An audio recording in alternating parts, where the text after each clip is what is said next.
자, 오늘은 제 25조 율법의 성취 공부하도록 하겠습니다. 자, 우리 지난주 암송 구절이 에베소서 2장 10절 말씀이었는데요. 혹시 누가 대표로 한번 해보실까요? 김세현은 안 했잖아, 너는. 오케이. 자, 우리 한번 같이 해보십시다. 시작.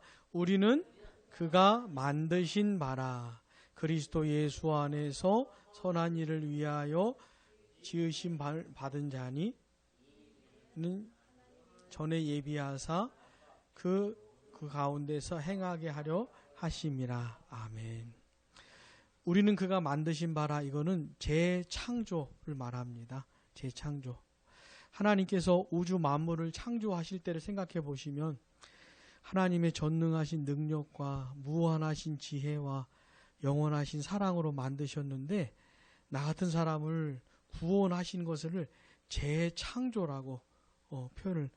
내가 예수 믿고 구원받은 것 자체가 엄청난 일이에요. 그러니까 물론 예수님을 안 믿는 사람들은 이걸 하나도 그렇게 생각하지는 않지만, 그러나 성경이 말하는 대로 생각을 해보면 이건 진짜 어마어마한 일이에요. 재창조라고 말할 만큼의 엄청난 일이에요. 근데 하나님께서 그렇게 재창조해 주시고 구원해 주실 때는 목적이 있다는 거죠. 그 목적이 뭐라는 거예요?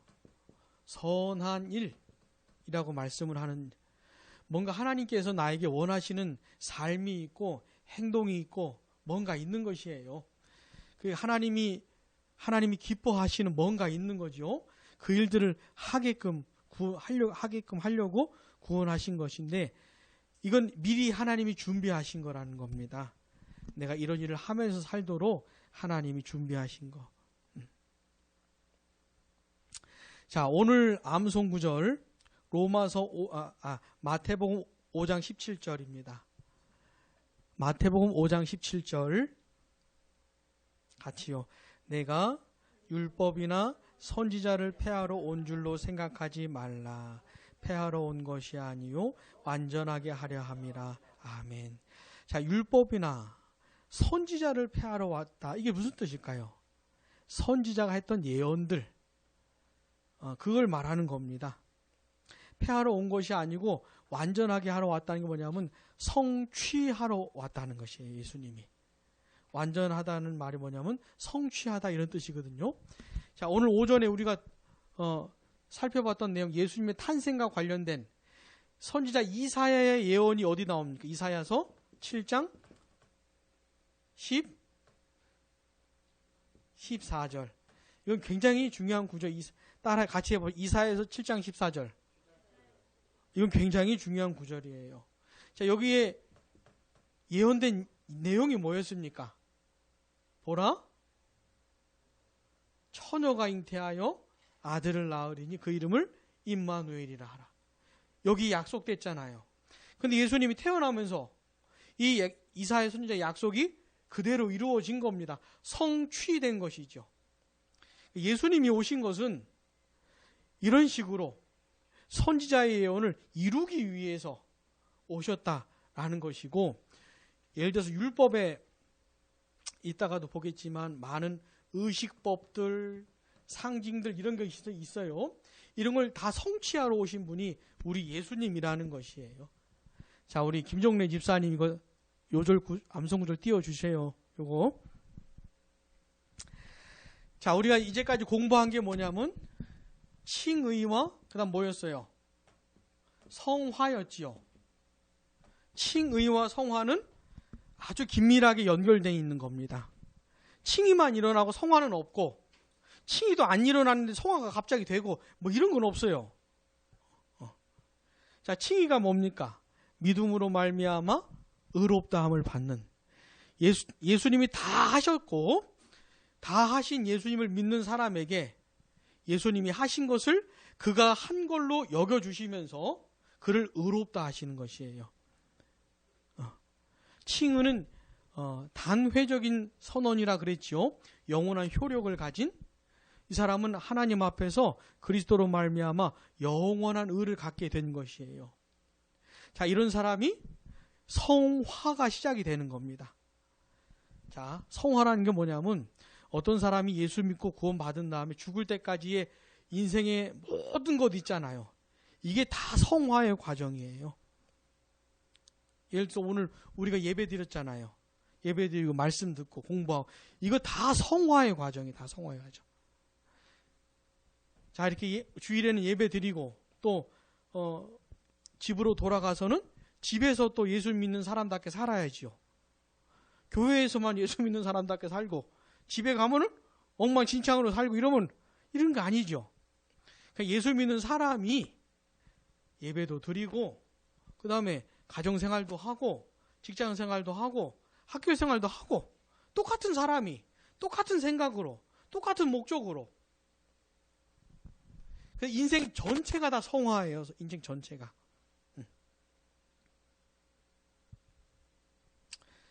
그러면서 인생 전체에 걸쳐서 하나님과 교제하고 우리 주님을 닮아가고 죄와 싸우고 하나님의 뜻대로 살아가고 하나님을 예배하고 이게 전부 다 성화에 걸려 있는 겁니다. 자, 오늘 공부할 건 뭐냐면 자, 이제 그리스도인들은 이런 사람이에요. 의롭다함을 받아서 죽는 날까지 거룩해져 가야 하는 사람인데 이런 사람이 이 율법을 어떻게 접근하고 율법을 어떻게 이해할 것인가. 예를 들어서 구약의 이스라엘 백성 같으면 이 사람들은 일단 예배 드리는 날이 달라요. 한 주간의 첫날이 아니고 한 주간의 마지막 날, 그날을 안식일로 삼아서 이날 제사를 드리잖아요. 우리랑 일단 날이 달라요. 구약 이스라엘 백성들은. 그 다음에 이 사람들은 제사를 드려요. 제사를. 우리는 제사를 드리는 게 아니고 그 다음에 이 사람들은 뭐 재물이 필요해요. 양이든 뭐든 이게 필요해요. 오늘 우리는 교회 올 때 뭐 양이나 뭐 이런 거 안 갖고 오잖아요. 구약의 이스라엘 백성들은 이런 식으로 예배 제사를 주고 신앙생활을 했는데 왜 그럼 우리는 이렇게 안 하는가? 혹시 생각해 본 적 있어요? 우린 이렇게 안 하잖아요. 왜 이렇게 안 하는지 생각해 본 적 있어요? 이제 이런 걸 좀 오늘 공부하려고 하는 겁니다.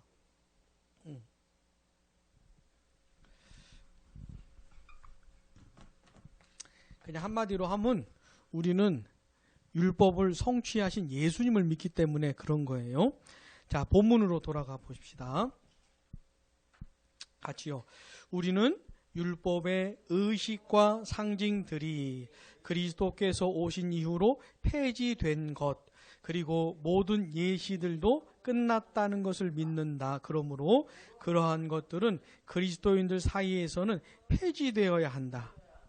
안식일이니 제사니 제사장이니 이런 거 다 폐지되어야 한다. 이런 말이에요. 자, 율법의 의식이라는 게 뭐냐면 여러분 할례 압니까? 할례? 이게 율법에 나타나는 의식인데 일단 이스라엘 남자는 태어난 지 8일 만에 할례를 받아야 돼요. 이게 하나님의 백성이라는 표징입니다. 이 사람들은 할례를 받아야만 돼. 안 받으면 안 돼요. 그리고 이방인이 유대인을 개종을 할 때 남자는 할례를 받아야 됩니다. 이게 이제 하나님의 백성이라는 표징인데 우리는 이게 아니에요. 할례를 받아야 되는 게 아니에요. 받거나 안 받거나 상관이 없어요. 그리스도 안에서는. 이게 구약의 의식이고 또 여러 가지 제사들이 있잖아요. 자, 어떤 제사들이 있을까요? 아시는 대로 한번 말씀해 보세요. 제사 종류. 큰 소리로 좀. 자, 번제 들어보셨지요? 번제 또 소제 또 화목제. 한자를 좀 아는 것 같아요. 그 다음에 속죄제, 그 다음에 속건제.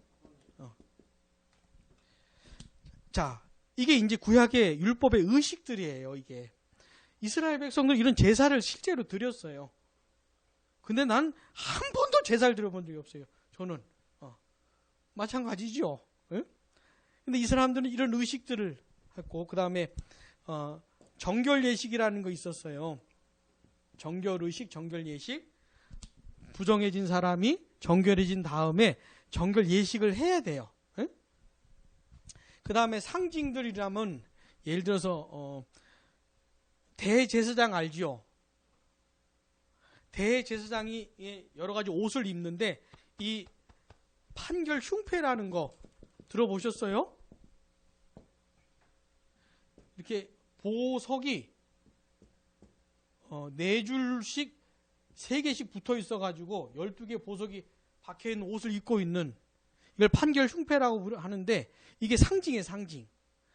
언약궤 뭐 이런 게 다 상징인데 이게 다 폐지됐다는 것이에요. 다 폐지됐다는 거예요. 그리스도 안에서. 그래서 제가 오늘 저는 제사장이 아닙니다. 일단은 저는 제사장이 아니에요. 천주교 같은 경우는 제사장이에요. 신부가, 사제가 제사를 집례하는 사람인데 나는 제사장이 아니요. 예를 들어서 구약시대 보면 제사장들 옷을 입잖아요. 일반인들이 안 입는 옷. 그런 게 있어가지고 천주교에서는 가운을 입잖아요. 사제들은 그냥 양복 입고 안 하잖아요. 이게 다 이런 이유 때문이에요. 그 사람들의 미사는 제사예요. 제사. 근데 우리는 그리스도 안에서 이게 다 폐지됐다고 보는 거예요. 그래서 이런 제사도 안 드리고, 그 다음에 뭐예요? 그런 거예요. 한 번도 해본 적이 없어요.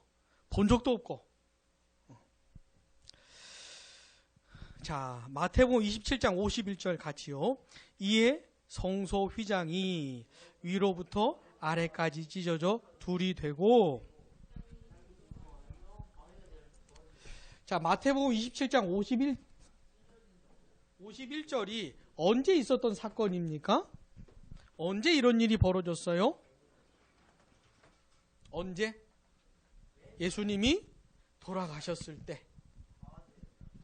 성소, 자, 우리 혹시 태원 형제랑 예령자매 성막, 성소 이런 거 알아요?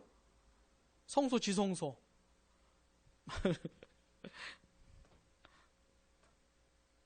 우리 출애굽기부터 다시 해야 될 것 같아요. 자, 이게 이제 이걸 성막이라고 부르는데 여기를 성소라 부르고 여기를 지성소라 부르고, 하나님께서 이스라엘 백성들을 구원하시고 광야 인도하실 때 성막을 만들라고 하세요. 성막이 뭐냐면 하나님이 임재하시는 하나님의 집이에요. 근데 이렇게 생겨서 좀 이렇게 정확하게 생기긴 했는데, 이 동쪽에 이제 이쪽에 문이 있어요. 그럼 문에 들어오면은 성소는 제사장들이 날마다 들어가서 일을 해야 되는데, 자, 문에 들어간 다음에 여기 위에는 뭐가 있었어요? 떡상이 있고, 반대편에는 그렇지, 밥상. 김세한 어떻게 알았을까? 밥상이에요. 우리 식으로 하자면. 자, 반대편은 뭐가 있을까요? 등잔대. 여기 정면에는 뭐가 있을까요? 분향단. 그리고 성소와 지성소를 막고 있는 요걸 뭐라 부르냐면 요걸 휘장이라고 부르는 거예요. 휘장. 자, 지성소 안에는 뭐가 있어요?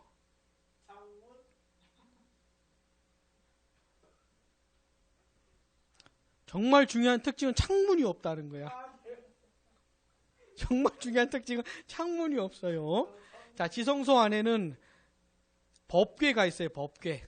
언약궤라고도 부르는 법궤가 있고, 법궤 뚜껑을 뭐라 부르면 속죄소라 그러고, 속죄소에 이 천사 모양으로 조각을 한 이 그룹들이 이렇게 생겨 있어요.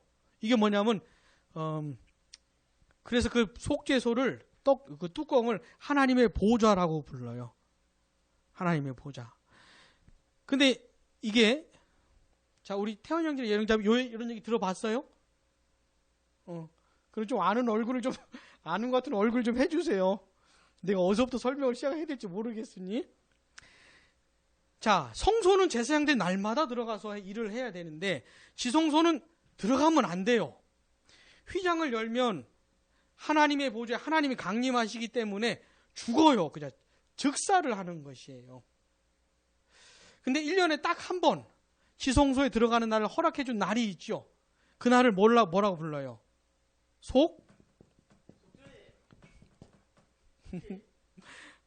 한두 개를 맞춰가기 시작을 하고 있어요. 우리 김세한이가. 속죄일이라고 불러요.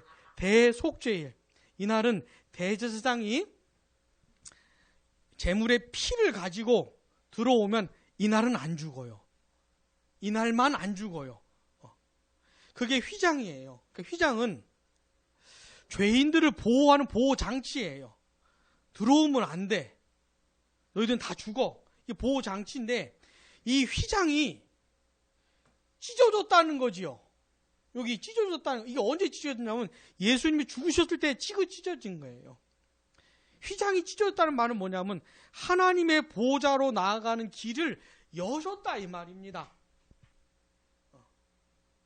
하나님의 보좌로 나아갈 수 있는 길을 여셨다는, 예수님이 죽으시면서 휘장이 찢어졌다는 게 그 말입니다.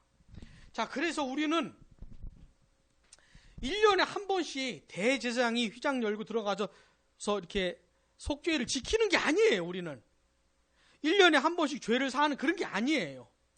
휘장을 찢으시고 하나님의 보좌로 나아가는 길을 여신 예수님 의지하여서 언제든지 나아가는 하나님께. 휘장이 없어요. 이제는 휘장이 없어.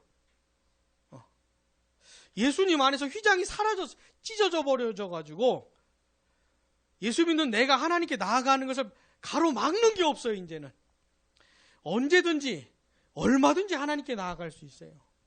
우리는 1년에 한 번만 나가는 게 아니고, 우리가 주일로 주의 날 일주일에 한 주간에 첫째 날 모여서 같이 예배를 드리긴 하지만 이날만 예배하는 게 아니고 언제든지 월, 화, 수, 목, 금, 토, 일 언제든지 아침, 점심, 저녁 언제든지 하나님을 찾을 수가 있어요.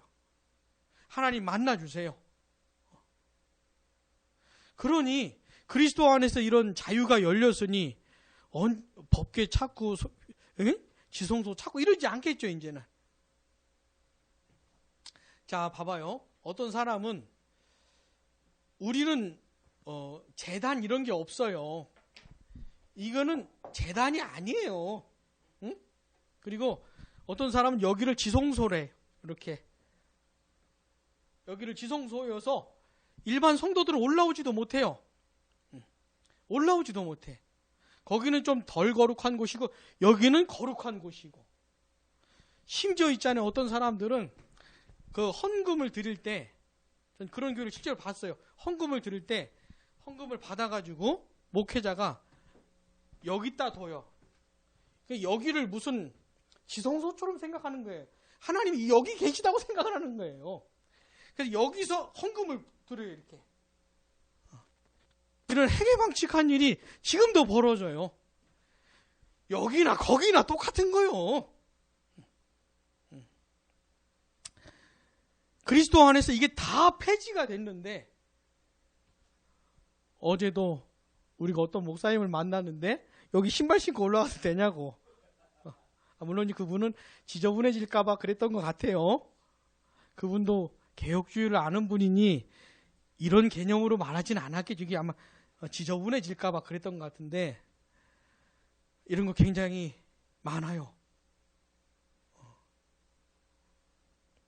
그리스도 안에서 다 폐지가 된 건데 그 사람한테는 덜 폐지가 됐나 봐요. 자, 이런 게 천주교에는 그대로 가고 있고, 그 다음에 루터교라고 들어보셨어요? 루터교? 그 다음에 성공회 들어보셨어요? 여기는 한 절반쯤 이어지고 있고, 우리는 뭐냐면 이게 다 폐지됐다고 보는 것이에요. 그래서 가운을 안 입는 거예요. 그래서 가운이 없나 이런 게 아니고 그래서 안 입는 거예요. 이런 이유들이 있어요. 이런 이유들이. 자, 로마서 10장 4절 같이 시작. 그리스도는 모든 믿는 자에게 의를 이루기 위하여 율법의 마침이 되시니라. 아멘. 마침이 됐다는 게 뭐냐면 율법을 다 이루셨다 이 말이에요. 다 이루시고 마침표를 딱 찍었다 이거예요. 야, 모든 믿는 자에게 의를 이루기 위하여 율법의 마침이 되셨다. 이게 무슨 뜻일까요? 요거 좀 설명할 수 있겠어요? 예수님이 율법을 다 지키시고 이루셔서 율법의 의를 얻어내신 겁니다. 율법의 의를. 율법의 의를 이루신 거예요. 하나님이 예수님을 바라보실 때 율법적으로도 완벽하신 거예요. 율법적으로도 완전하게 사신 거예요, 예수님이. 그래서 의롭다 하기에 전혀 부족함이 없어요. 의를 갖고 계시기 때문에. 근데 우리는 어떤 사람들이냐면 율법을 지켜서 의롭다함을 받는 사람이 아니죠. 그럴 수가 없잖아요. 근데 예수님이 다 이루신 예수님의 그 의를 예수를 믿는 나에게 내가 지킨 걸로 율법을 내가 완성한 것처럼 여겨주시는 거예요. 그러니까 이 예수님을 믿는 자에게 의롭다 하시는 것이죠. 왜 예수님 믿는 사람한테 의롭다고 하시냐면 예수님이 다 율법을 지키셨는데 그 예수님이 하신 일을 예수 믿는 사람이 한 걸로 여겨주셔서 그리스도 안에서 하나님 나를 바라보실 때 어떻게 바라보셔요? 율법을 다 지킨 사람으로 보시는 거예요. 그러니까 엄청난 사람이죠, 진짜. 사실 그런 것은 아니지만 그리스도 안에서 이렇게 바라봐 주시는 거예요. 그래서 의롭다고 하시는 것이죠.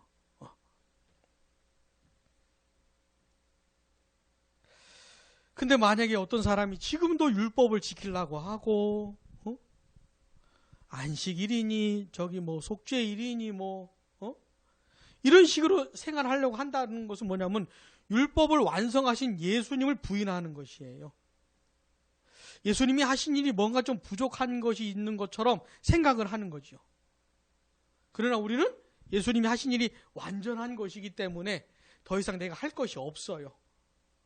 예수님이 율법을 이루시면서 율법을 폐지하셨어요. 자, 히브리서 9장 9절 10절 시작.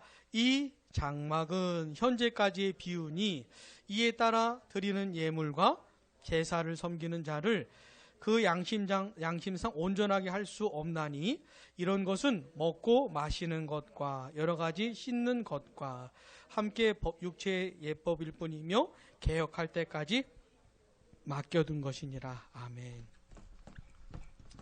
자, 우리 성막 다시 한번 그려보십시다. 사실은 정확하게 이렇게 지성소는 정사각형으로 생겼고 성소는 직사각형으로 생겼어요. 다시 지성소 안에 뭐가 있다 그랬어요? 법궤 또는 언약궤라 부르고 언약궤 뚜껑을 뭐라 부른다고요? 속죄소. 또 그 뚜껑을 뭐라고 부르냐면 하나님의 보좌 또는 시은좌 이렇게 불러요. 자, 지성소와 성소를 가로막는 건 휘장. 자, 동쪽이나 문을 통해서 들어가면 여기 오른쪽에 뭐가 있어요? 떡상. 우리 김시한식으로 하자면 밥상. 이건 정말 정확한 대답이에요. 놀라웠어요. 응? 자, 반대편은 뭐가 있어요? 등잔대. 여기는요? 분향단. 그 다음에 이게 이제 더 크게 그리자면 이렇게 더 크게 그릴 수가 있어요. 마찬가지로 동쪽에 문이 있어요. 자, 여기 문이 들어오면 여기 뭐가 있냐면 번제단이 있어요. 번제단. 그리고 번제단과 성막 사이에 뭐가 있을까요? 물두멍이 있어요. 물두멍. 자, 히브리서에서 말하는 건 뭐냐면 이런 얘기. 제사를 드리려면 들어와서 일단 손을 씻고 번제를 드리고 이런 거 있잖아요. 이런 거는 다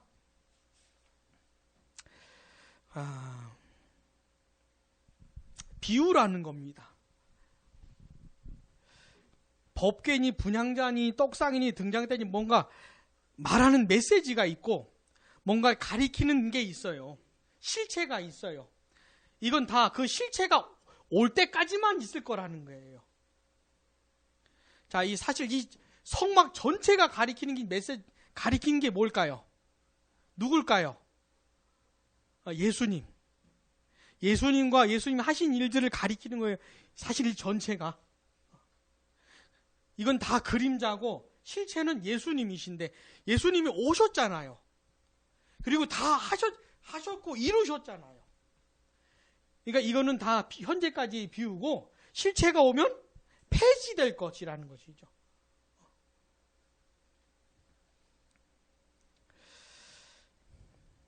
자, 다시 본문으로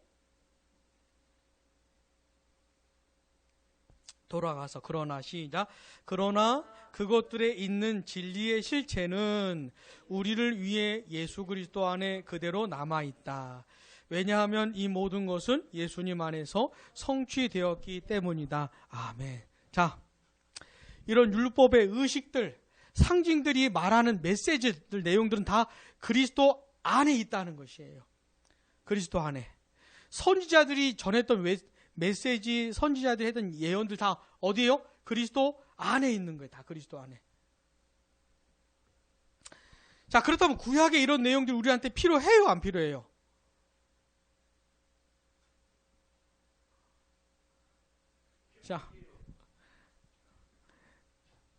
자, 이제까지 공부한 내용이 뭡니까? 이거는 다 그림자인데 실체가 되신 예수님 오실 때까지만 역할을 했다는 것이에요. 이건 역할이 다 끝난 거예요, 이제는. 그리스도가 오심으로 다 끝난 거예요. 자, 그리스도 예수를 믿는 우리에게 그렇다면 율법의 의식들, 상징들, 선지자의 예언들, 메시지들 이런 게 우리한테 필요해요, 안 필요해요? 다 그리스도 안에 있는데 어차피.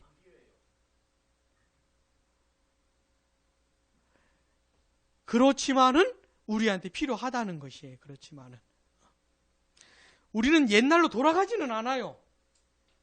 그리스도 안에서 성취된 그리스도 안에 있기 때문에 옛날로 돌아가진 않지만 이 옛날 것들이 말하는 메시지들을 그리스도 안에서 재해석하면서 그러니까 이런 걸 버리는 게 아니고 이런 것들이 말하는 메시지를 공부하는 것이죠. 그리스도 안에 있는 사람으로서. 그러면서 신앙생활을 하는 거예요. 자, 마태복음 5장 17절 아까 읽었는데 같이 시작. 내가 율법이나 선지자를 폐하러 온 줄로 생각하지 말라. 폐하러 온 것이 아니요 완전하게 하려 함이라. 예수님이 율법을 성취하러 오셔서 성취하셨어요. 그 다음에 율법이나 선지자들의 메시지를 버리는 게 아니에요. 그리스도 안에서 이것들이 갖고 있는 의미, 그러니까 그리스도 안에서 되살려져서 살아가는 것이죠. 신앙생활을. 그래서 우리는 예수를 믿는 지금 우리도 성막을 공부하는 것이에요. 성소에 대해서 공부하고 지성소에 대해서 공부하고 제사장에 대해서 공부하고 여러 가지 제사들에 대해서 공부하고 선지자들의 예언에 대해서 공부하고 예수를 믿는 사람들이지만은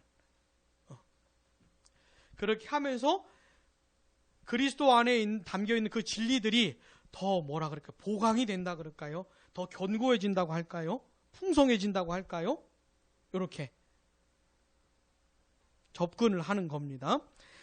자, 갈라디아서 3장 24절 시작. 이같이 율법이 우리를 그리스도께로 인도하는 초등교사가 되어 우리로 하여금 믿음으로 말미암아 의롭다함을 얻게 하려 함이라. 아멘. 자, 율법이 우리를 그리스도께로 인도한다.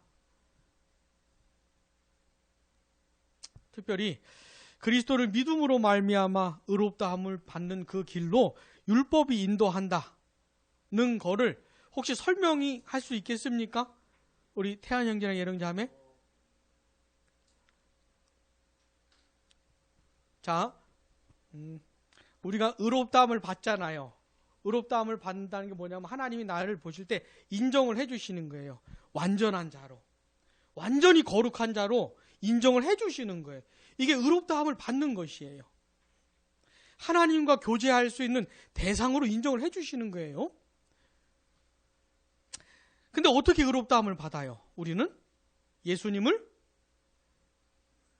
이거는 굉장히 중요한 대목이니까 대답을 해보셔요. 우린 예수님을 믿음으로 의롭다함을 받잖아요. 그러면 왜 예수를 믿음으로 의롭다함을 받는 겁니까? 예수를 믿으면 왜 의롭다함을 받는 겁니까? 예수님이 뭘 하셨길래?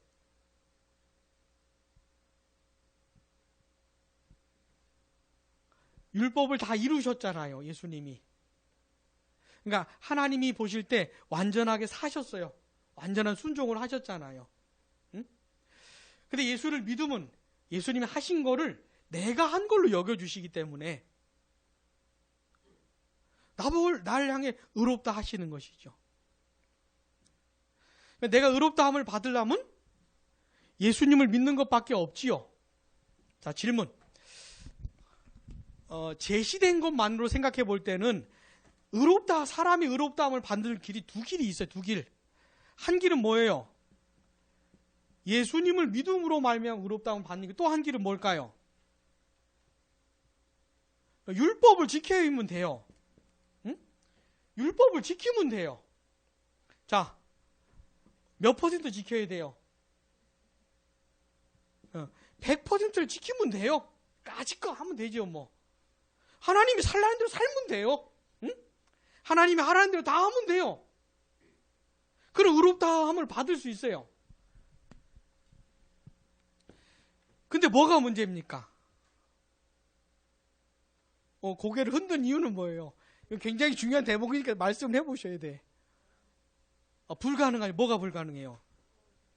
지키는 게 왜 불가능해요?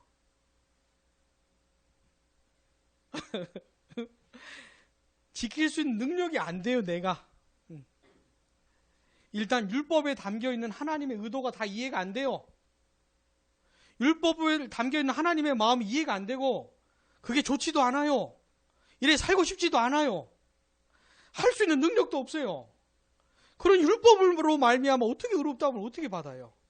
이럴 수 있는 인간은 한 명도 없어요. 근데 이 율법이 그리스도께로 인도한다는 게 뭐냐면 율법을 접근해 보니까 율법대로 삶은 의롭다함을 받는 거네. 한번 해보지 뭐. 그래서 해보는데 안 되는 거예요. 정말 진지하게 목숨 바치고 온 힘을 다해서 율법대로 살아보려고 하면 할수록 안 된다는 것을 알게 돼요. 율법은 넘어설 수 없는 벽이에요. 내가 장대 높이 뛰기를 하는데 정말 죽도록 열심히 해가지고 2m 넘었다. 우상혁 선수가 2m 몇 넘었죠? 30? 아이고, 아주 잘 모릅니까? 우상혁 선수, 높이뛰기 선수 몰라요? 대단한 선수? 자, 우리는 2m 넘기 힘들 것 같은데 죽을 힘을 다해서 넘었어요. 2m. 그 다음 3m짜리 넘어야죠. 온 힘을 다해서 3m 넘었어요. 그 다음 4m를 넘어야죠. 근데 율법은 뭐냐면은 3m짜리가 아니에요. 뭐라고 설명을 해야 돼?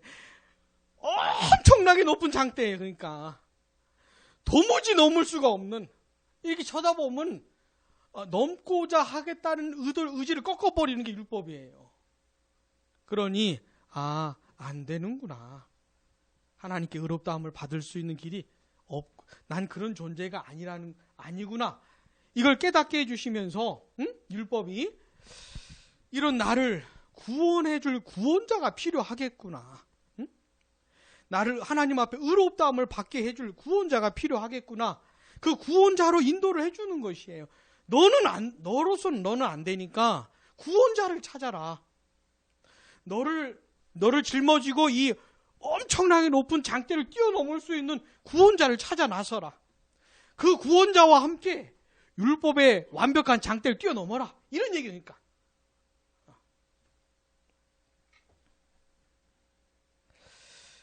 자, 이것이 이제 갈라디아 3장 24절. 그래서 이 율법의 역할 중에 하나가 이런 역할이 있어요. 그래서 율법은 이런 역할이 있기 때문에 굉장히 중요한 것이에요. 응? 이런 사람이 있잖아요. 나 정도면 하나님이 받아주실 거야. 응? 나는 하나님 기뻐하실 거야. 이 정도 신앙생활 하면 이런 사람들 교만을 꺾어주는 게 율법이에요. 자, 골로새서 2장 17절 시작. 이것들은 장래일의 그림자이나 몸은 그리스도의 것이니라. 아멘. 이 골로새서 2장 17절 앞부분 얘기가 뭐냐면 안식일 또는 절기들 뭐 이런 얘기 나오거든요. 이런 것들이 또 말해주는 내용이 있는데 여기서 몸은 실체라고 말을 하면 돼요. 그 실체가 그리스도라는 것이에요. 절기들이니 뭐 안식 이런 건 다 그림자이고. 근데 우리는 그림자에 머무는 사람이 아니고 실체를 만난 사람들, 실체를 만난 사람들. 이 실체 안에서 그림자들을 해석하고 그림자들이 말해주는 내용을 받아들이고 이렇게 보완해서 실체 안에서 신앙생활을 하는 것이죠. 자, 다시 본문으로 돌아가서 그럼에도 시작.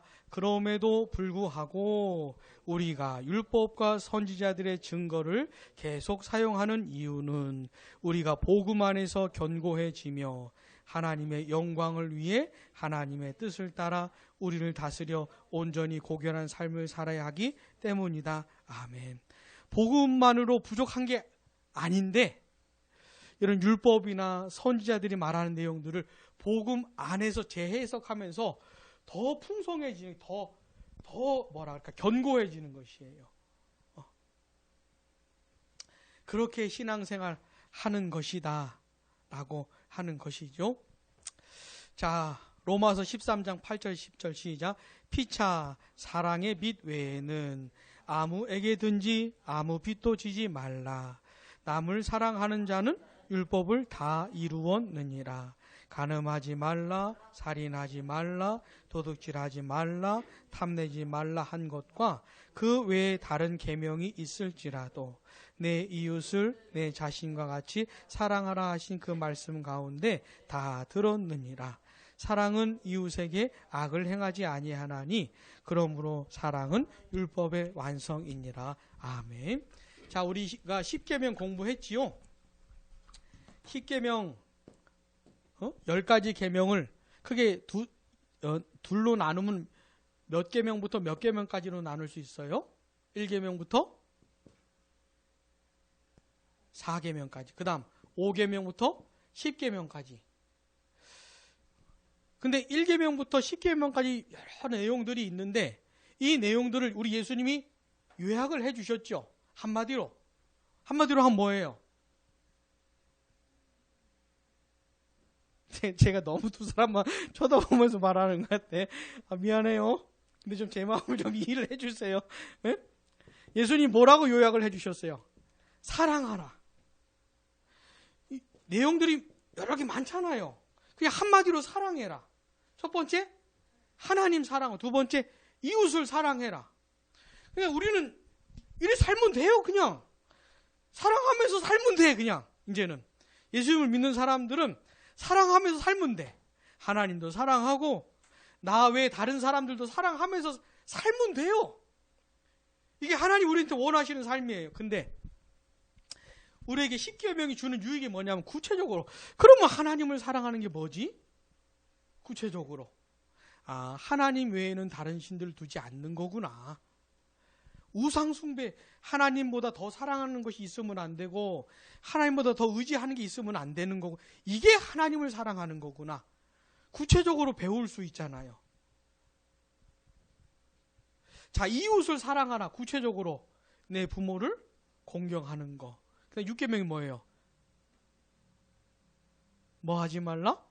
살인하지 말라. 7계명은 간음하지 말라. 8계명은 도둑질하지 말라. 9계명은 내 이웃에 대하여 거짓 증거하지 말라. 10계명은 내 이웃의 소유를 탐내지 마라. 이런 게 이웃을 사랑하는 거구나. 살인하지 않고 간음하지 않고 도둑질하지 이런 게 이웃을 사랑하는 건 구체적으로 배울 수 있잖아요. 그냥 사랑하라 이렇게 살면 돼요. 사랑하면 살면 되는데 율법이 주는 유익이 뭐예요? 구체적으로 이렇게 하는 것이 이웃을 사랑하는 거구나 라고 배울 수가 있는 것이죠. 그래서 로마서 13장에서도 이웃을 사랑하면 5계명부터 10계명을 지키는 것이라는 거예요. 사랑하면서 살면. 근데 왜 우리한테 간음하지 마라, 살인하지 말라, 도둑질하지 말라, 탐내지 말라. 이게 다 십계명에 나오는 거잖아요. 이게 왜 필요해요? 내용이 보충이 되잖아요. 보완이 되잖아요. 그런 면에서 필요하다는 겁니다. 자, 로마서 15장 4절 시작. 무엇이든지 전에 기록된 바는 우리의 교훈을 위하여 기록된 것이니. 아멘. 우리의 교훈을 위해서 기록된 것이다. 그 교회사를 보면은 예를 들어서 구약은 인정하지 않는 사람들이 있었어요. 예수님을 믿는다고 하면서 구약은 인정을 하진 않아요. 구약의 하나님과 신약의 하나님은 다른 존재다 이러면서. 우리는 그렇지 않습니다. 구약과 신약을 다 인정을 해요. 다 하나님의 말씀으로 받아요. 근데 그것의 중심에 누가 계셔요? 예수 그리스도. 그렇지, 예수 그리스도가 계세요. 우리는 창세기부터 요한계시록을 예수 그리스도 안에서 해석을 하는 것이에요. 예수님의 관점으로, 예수님의 방식으로 성경 전체를 해석하는 것이에요. 창세기도, 출애굽기도, 레위기도, 민수기도, 마태복음도, 로마서도, 요한계시록도 다 예수 그리스도 안에서 해석을 하는 거예요. 우리는 구약도 그렇고 율법서도 그렇고 선지서도 그렇고 시가서도 그렇고 복음서도 그렇고 서신서도 그렇고. 우린 구약 버리지 않습니다. 율법의 1.1획도 버리지 않습니다. 우리는 그림자에 묶여가지고 제사 드리거나 제사장 이러지는 않지만, 그리스도 안에서 자유를 누리지만 율법이나 선지자가 주는 내용들을 그리스도 안에서 받아들이면서 이 복음의 내용이 더 풍성해지고 견고해지는 가운데 신앙생활을 하는 것이죠.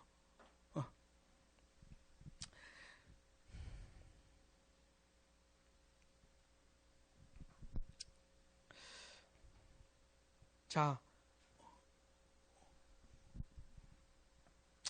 무슨 말인지 아시겠죠? 아시겠죠? 이렇게 신앙생활 하는 겁니다.